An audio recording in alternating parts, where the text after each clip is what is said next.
ചൊല്ലടോ ശാരികേ സൽക്കഥാശേഷവും അല്ലൽ തീർന്ന് അൻപോടു മുക്തിയും സാധിക്കും എന്നതുകൊണ്ട് വൈകാതെ കേൾപ്പിക്ക നീ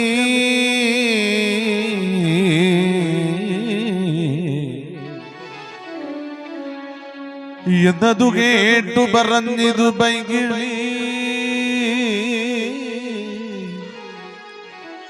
നല്ലൊരു സൽക്കഥ ചൊല്ലാമതെങ്കിൽ ഹല്ലീബകൾ മണവാളന്റെ സല്ലീല ചൊല്ലുകയും അത് ചിന്തിക്ക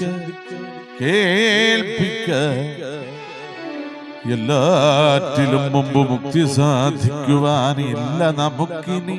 സംസാരമെങ്കിലും മലവിലോചനം തങ്കലേ ഭക്തി കൊണ്ടല്ലയോ സംസാരമില്ലെന്നു ചൊല്ലും അല്ലാതെ അതുകൊണ്ട് ചൊല്ലുന്നു ഞാൻ കല്യാണശീലൻ മുകുന്ദന്റെ സൽക്കഥ ചൊല്ലുക കേൾക്ക ഭക്തിക്കു മൂലം ദൃഢം മുല്ലബാണാരിസീവൻ കഥ മേലേട ഉല്ലാസമോടു ചൊല്ലിയിടുന്നുണ്ട് അതിൽ എല്ലാവർക്കും ഉള്ളിലില്ലേതും രസം എങ്കിൽ ഇല്ലൊരു ഛേദം നമുക്കുണ്ട് അത് മതി ചൊല്ലിനില്ലേതും രസമെന്നിരിക്കലും ഇല്ല രണ്ട് ഒന്നെന്ന ചിത്കനൻ സല്ലീല വല്ല പ്രകാരവും ശീലിക്കയെന്നത് നല്ലത്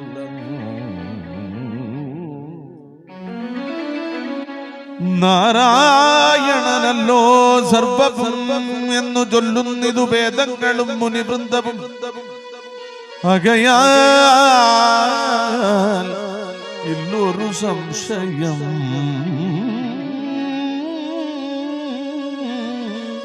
ചൊല്ലുവൻ മാമുനി ശ്രീ സുഗന്ധനോട് കല്യാണാകും നൃപൻ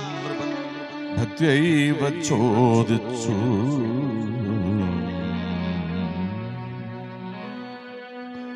മാധവലീലകൾ കേട്ടാൽ മതിവരാ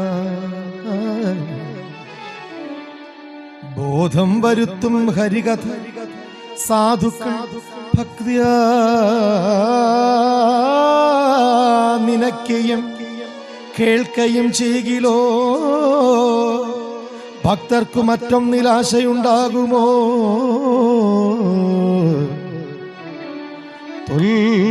കൃപ കൊണ്ടിനിയും ഹരിസൽക്കഥമൊക്കെ എന്നെ അരുൾ ചെയ്തു കൽപ്പിക്ക ഇതം നൃപോക്തികളേറ്റു മുനീന്ദ്രനും ചിത്തത്തിൽ നാരായണനെ സ്മരിച്ചത് ചൊല്ലില